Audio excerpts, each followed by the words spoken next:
ए पवित्र संध्यार आज भाषण बजीर समय नुहे भिक्षार समय मुझ मान सेवक खाली सेवक कहीदेले होनी दीर्घ 21 वर्ष है मोर परिवार को त्याग कर 21 वर्ष धरी आपण सेवार निजक नियोजित कर 21 वर्ष भितर मात्र 6 थर मो घर को जाइए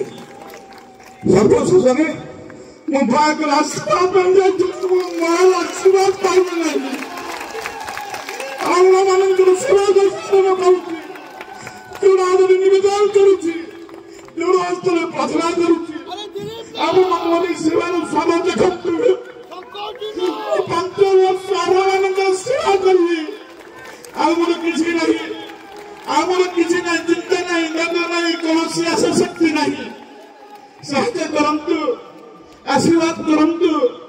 माननीय मुख्यमंत्री जो नीति आदर्श रही आम श्रेष्ठ थर निर्वाचन देखा